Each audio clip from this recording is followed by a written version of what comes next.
1908, en Sibérie. Une explosion d'une intensité sans pareille balaye en quelques secondes la forêt proche de la rivière Tunguska, désintègre 80 millions d'arbres, animaux et chasseurs. La déflagration fut telle que rien n'a survécu dans un rayon de 20 km, et des accidents, des dégâts seront reportés à des centaines de kilomètres. L'onde de choc fut enregistrée en Europe et aux États-Unis, qui furent entourés d'un ciel anormalement coloré.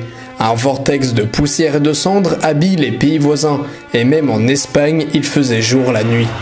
L'explosion engendrera un séisme de magnitude 5 sur l'échelle de Richter, provoqua des incendies qui dévorèrent les forêts et villages voisins pendant des semaines et sera considérée comme la plus grosse explosion connue de l'histoire humaine. Aujourd'hui, soit 108 ans plus tard, nous ne savons toujours pas l'origine de ce phénomène qui est appelé l'événement, le mystère ou l'explosion de Tunguska.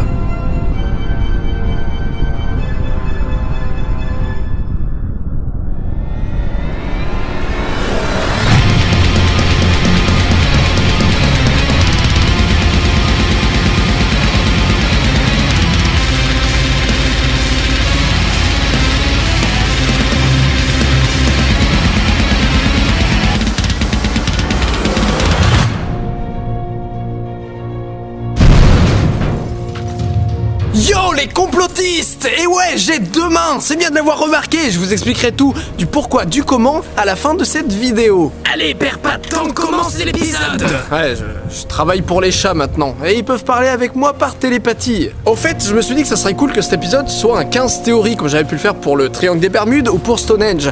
Finalement, niveau rythme, ça allait pas trop, donc je suis revenu à 5 théories, et là non plus, ça allait pas trop. Donc finalement, cet épisode sera un 10 théories. Oublie pas le placement de produit! Non mais je fais pas de placement de produit dans 5 théories moi! Placement de produit! Bon, dans la description de cette vidéo, vous allez trouver un lien pour commander des t-shirts ultra cool comme celui que je porte en ce moment. Dis que tu l'aimes! Non, les gens sont pas cons, si je le porte c'est que je l'aime! Dis que tu l'aimes! Oui, j'adore ce t-shirt! Oh, qu'est-ce que je l'aime! Très bien, je pars encaisser le chèque! J'ai pas le choix maintenant moi, j'obéis au chat. Bon, passons peut-être à l'épisode. Perçons à jour l'explosion de Tunguska.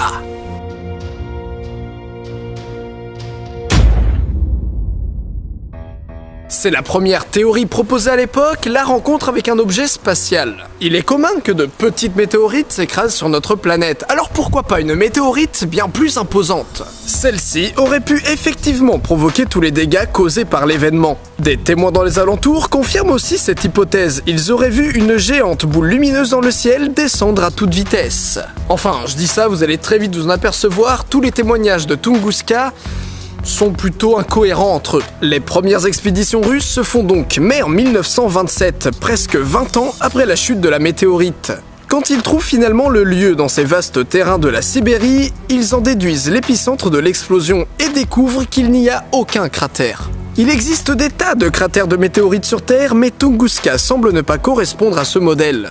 Cette hypothèse est donc écartée pendant plusieurs dizaines d'années jusqu'à ce qu'on découvre qu'une météorite peut se détériorer dans notre atmosphère, et donc ne pas laisser de cratère. Dans les environs, on découvre plus tard un lac qui semble ne pas être répertorié avant 1908. Bien qu'il ne corresponde pas au lieu exact d'un hypothétique crash de météorite, un morceau de celle-ci aurait pu former ce bassin d'eau. Des études seront menées pendant plusieurs années sur la composition du lac, son ancienneté, ses sédiments, mais ces études ne vont pas toutes tomber sur les mêmes résultats. Certains chercheurs vont affirmer que ce lac a une origine plutôt récente, tandis que d'autres vont prouver que ce lac existait bien avant 1908. Certains vont dire que ce lac était présent avant l'explosion et d'autres diront que le lac est un cratère de météorite. Des résultats totalement contradictoires qui nous font automatiquement poser la question suivante. Le gouvernement nous cache-t-il quelque chose ? Bon, bien que cette interrogation soit intéressante, il ne faut pas oublier que l'absence de réponse officielle arrange les médias. Tunguska est à présent un site mystérieux au même titre que Stonehenge ou le lac du Loch Ness, et ça, c'est bien pour la pub, le marketing, le tourisme.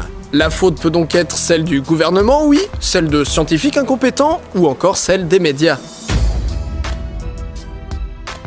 La comète semble être la théorie la plus acceptée par la communauté scientifique. Pour ceux qui ne savent pas ce qu'est la différence entre une comète ou une météorite, on peut dire brièvement qu'une comète est composée de glace, d'eau, alors qu'une météorite est composée de roches ou de métaux. À son entrée dans l'atmosphère, comme tout objet, la comète s'est enflammée.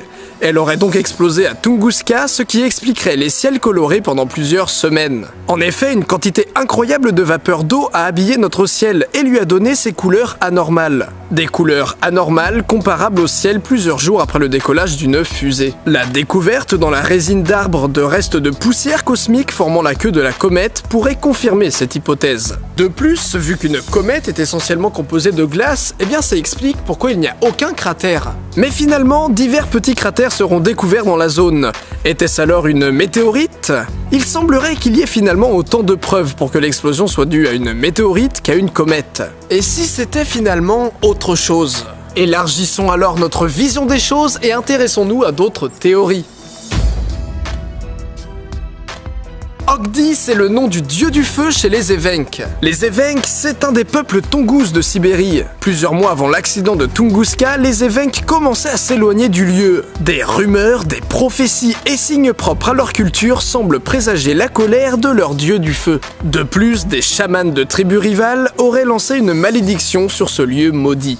C'est alors que l'explosion décima la forêt et embrasa le monde. Dans la culture des Evenks, c'était donc naturellement la malédiction des chamans ou la colère d'Ogdi qui aurait frappé la Terre. Bien entendu, c'est pas la science qui se range de ce côté, mais le nom Ogdi a été fréquemment utilisé par les chercheurs pour donner un nom à l'objet spatial hypothétique qu'ils recherchaient. On pourrait même se dire que si les Evenks prévoyaient l'explosion, c'est peut-être non pas car Ogdi s'est mis en colère, mais parce que ce peuple avait constaté plusieurs changements naturels et soudains dans les environs. L'événement de Tunguska n'aurait alors pas une origine extraterrestre ou une origine divine, mais une origine terrestre.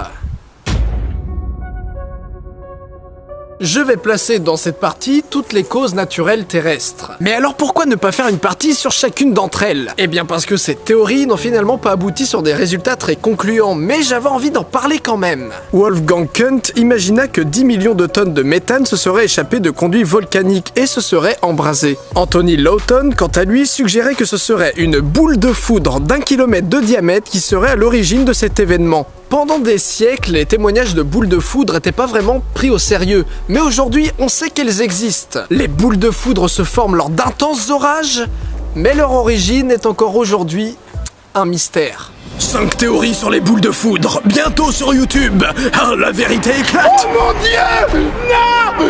C'est la testicule de Zeus! C'est une testiboule de Zeus. C'est la testicule de Zeus! Bientôt sur YouTube. Soyons sérieux, voyons.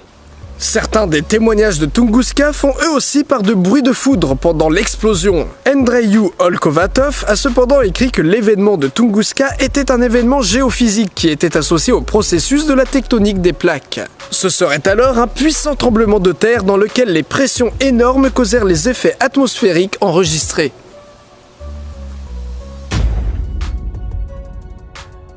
Les expéditions, après la Seconde Guerre mondiale, se confrontèrent à une réalité plutôt étonnante. L'explosion de Tunguska est rigoureusement semblable avec l'explosion d'une bombe nucléaire. C'est en 1961 que le professeur Zolotov dirigea une nouvelle enquête. Les 7 membres de l'expédition furent unanimes. Il s'agit d'une explosion nucléaire.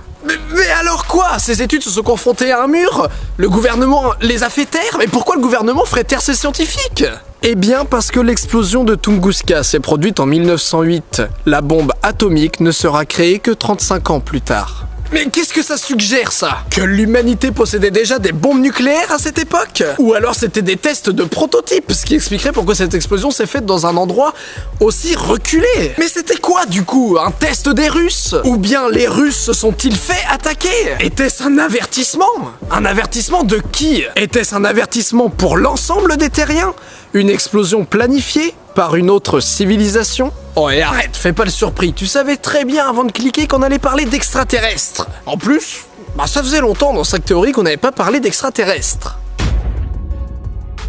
Le mystère de Tunguska est pour beaucoup l'activité extraterrestre qui a laissé le plus de traces sur Terre. Nous avons dans cette idée plusieurs théories. La première est donc que cette explosion est une attaque extraterrestre, puisque celle-ci semble être une explosion nucléaire, et ceci bien avant l'invention de la bombe atomique. Le gouvernement serait peut-être en guerre avec une autre forme de vie, et nous cacherait donc leur existence. Bon, on va pas revenir là-dessus, on en a déjà assez parlé dans 2 anciens 5 théories. Une autre théorie voudrait que cette explosion était en réalité le crash d'un vaisseau spatial.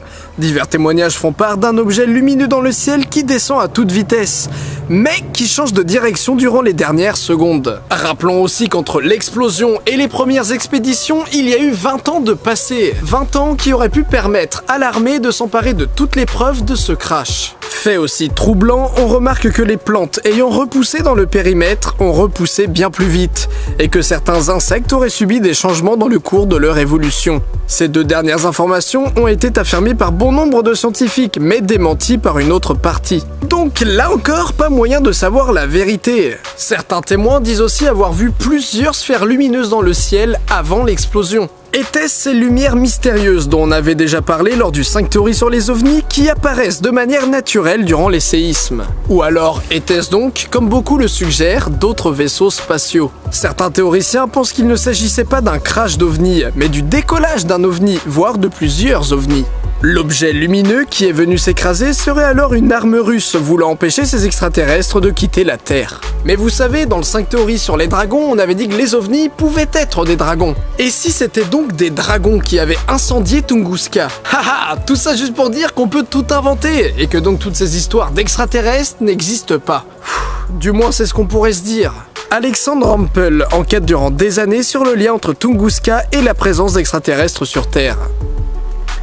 Rampel disparaît sans laisser de traces en 1999, avec l'intégralité de ses recherches. Alors oui, il a très bien pu disparaître de plusieurs manières, mais cela reste plutôt étrange. Regardons encore vers l'univers. Se pourrait-il que des objets naturels non terriens soient entrés en contact avec notre planète, provoquant l'événement de Tunguska? Des objets extraterrestres autres qu'une météorite ou une comète? C'est ce que suggèrent 3 théories présentant chacune 3 objets différents. Un mini-trou noir, une météorite d'antimatière et un astéroïde de matière noire. Ok, Didi, de quoi tu parles là? J'en ai pas la moindre idée. Est-ce qu'un mini-trou noir, une météorite d'antimatière ou un astéroïde de matière noire, ça existe vraiment? Et est-ce que ces 3 objets ont pu provoquer cette explosion? Al Jackson et Michael Ryan soutiennent qu'un micro-trou noir a dû traverser la Terre, un trou noir de quelques atomes. Les micro ou mini-trous noirs ne sont que des objets hypothétiques, donc nous basons bien entendu cette théorie sur une théorie. La météorite d'antimatière est elle aussi un objet hypothétique, mais si on prouvait son existence, cela expliquerait bon nombre de phénomènes non expliqués aujourd'hui, comme les boules de foudre. Les boules de foudre pourraient être justement créées avec de l'antimatière. Tout est lié testiculier. Philip G. Wyatt pensa donc que l'explosion de Tunguska venait d'une météorite d'antimatière. Puis Willard Libby et Clyde Cowan approfondissent l'hypothèse, étudiant notamment les niveaux mondiaux de carbone 14 dans 3 couches et trouvant un taux anormalement élevé pour l'année 1909. Cette théorie, bien qu'un peu trop exotique, voire fantaisiste pour certains, a quand même son petit succès. Finalement, pour l'astéroïde de matière noire, c'est Robert Foote qui y songea, bien qu'on ne trouve que très peu de ses travaux sur Internet. Bizarre, et moi qui pensais qu'on trouvait tout sur Internet. Bizarre. On ne présente plus Tesla, considéré comme un génie dans plusieurs domaines, son domaine de prédilection étant l'électricité. Que se passerait-il si au lieu d'être répartie équitablement sur la planète, toute l'électricité était dirigée sur un seul point du globe, se demanda-t-il. Selon ses calculs, son émetteur pourrait fournir une puissance de 100 milliards de watts. Focalisé pendant une courte période sur une seule fréquence, cela reviendrait à produire une force de 10 puissance 10 puissance 16 joules, la puissance de l'explosion qui eut lieu à Tunguska. Ainsi, Tesla tenait-il au bout des doigts une arme redoutable. Une arme redoutable aussi puissante que la bombe atomique. Son rayon de la mort pouvait être pointé sur n'importe quel point du globe. Et il dit un jour « Il me sera bientôt possible de fabriquer des émetteurs capables de détruire n'importe quel point sur la planète. » Au début du siècle, le monde se lance dans la course aux armements, qui conduira à la Première Guerre mondiale, et Tesla met l'accent sur le potentiel destructeur de son invention. En avril 1908, Tesla vante à un journaliste les effets destructeurs de son invention. 8 mois plus tard, a lieu l'explosion inexplicable de Tunguska, qui rayent de la carte tout un coin de la Sibérie. Était-ce réellement une coïncidence comme beaucoup le pensent? Ou Tesla était-il véritablement à l'origine de l'explosion de Tunguska? On notera que de plus, cette année-là, Robert Peary se lançait dans son expédition vers le pôle Nord. Expédition attendue par beaucoup. Si Tesla désirait attirer l'attention du monde entier sur son rayon de la mort, y avait-il meilleur moyen que de provoquer une énorme explosion sur la route même que Peary devait emprunter? Et maintenant, dernière théorie. Selon les légendes locales, il y aurait un système de protection de la Terre souterrain en Sibérie, dans un lieu appelé la vallée de la mort. Les anciens mythes parlent de chaudrons géants sortant du sol, qui enverraient des boules de magie, des boules d'énergie, face aux démons qui venaient sur Terre. Les peuples locaux parlent tous de chaudrons géants protégeant la Terre face à des menaces extérieures. En 1853, un explorateur russe tombe sur des structures métalliques en Sibérie à moitié enterrées dans le sol. Les chaudrons des anciennes légendes existeraient-ils réellement? En 1936, c'est une équipe de chercheurs russes qui tombent eux aussi sur d'imposants objets métalliques qui faisaient des sons étranges. Leurs appareils photo auraient été affectés par un rayonnement qui recouvrait les chaudrons, ce qui les empêchèrent de les photographier. Ils furent donc tout de même quelques croquis, ce que vous voyez en ce moment. Mikhail Fissok déclara: « Nous sommes allés dans la vallée de la mort pour voir et enquêter sur les chaudrons métalliques que plusieurs personnes ont vus, et nous avons en effet découvert 5 objets métalliques enterrés dans les marécages. Il y a certainement quelque chose de bizarre là-bas, mais nous ne savons pas ce qu'ils sont, ou même leur fonction. Mais c'est une forme de technologie typique de notre ère moderne, en aucun cas ils ont été conçus par l'être humain. » Plusieurs expéditions les années suivantes feront eux aussi part de chaudrons géants par la suite. Mikhail Koretsky, qui explorait la Sibérie à la recherche d'or, confia avoir vu 7 chaudrons en forme de dôme. Mais depuis, plus rien. Plusieurs hypothèses là encore, soit tout était un gros canular, soit l'armée s'est emparée de ces chaudrons, soit comme le veulent les anciennes légendes, les chaudrons sont retournés dans la terre et attendent une nouvelle menace. Mais s'ils existent réellement, ce sont quoi ces chaudrons en fait? Là aussi plusieurs hypothèses, une technologie ancienne, une technologie magique de chaman ou une technologie extraterrestre. Mais bon, quel rapport avec Tunguska pour ceux qui n'ont pas fait le rapprochement? Eh bien, que ce soit le rayon de la mort de Tesla, des objets naturels terrestres, Ogdi ou des objets spatiaux comme la comète ou la météorite, ces chaudrons auraient supprimé cette menace en la faisant exploser dans l'atmosphère avant le crash. Ainsi, ceci explique pourquoi il n'y a aucun cratère au cœur de l'explosion de Tunguska, mais aussi et surtout, pourquoi la plupart des météorites en Sibérie, aussi grosses soient-elles, explosent avant d'atteindre le sol.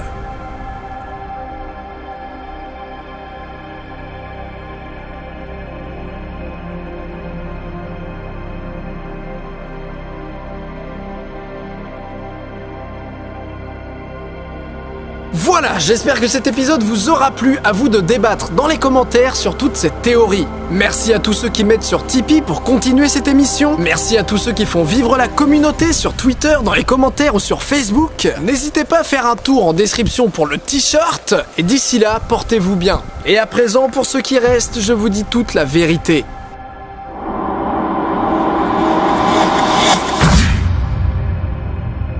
Docteur Paranorman m'a laissé pour mort. Mais ce chat qui m'avait retenu prisonnier, est revenu. Il m'a sauvé, et tout ce qu'il voulait en échange, c'était... que je travaille pour vous. Laissez-moi rire. Regarde plutôt ça. Notre technologie bien plus avancée me permet de te redonner ta main. Bon, je faisais mon malin là, mais j'avais pas trop le choix, après tout ce qui s'était passé. Surtout que j'étais blessé, faible, j'avais froid, j'avais faim. Enfin voilà. Les rues sont vides depuis cette pseudo-fin du monde. Le monde, comme nous le connaissons, a disparu. Mais cela ne durera pas, car les chats ont une mission. Si aujourd'hui je poste cette vidéo sur Tunguska, c'est pour vous dire que toutes les théories présentées dans cette vidéo sont fausses. La vérité, c'est que cette explosion a été provoquée par... un fragment de la Triforce du jambon. Leur mission, récupérer la Triforce à tout prix. Et si tout le monde coopère, nous la retrouverons. Et nous repartirons. Voilà, vous savez tout. Allez, coupez, on se retrouve la prochaine fois. Ou pas, non. J'ai un dernier message à passer. Paranorman, je sais que tu regardes cette vidéo. Si on se recroise... si on se recroise, on se recroise quoi. On verra ce moment. Allez, coupez.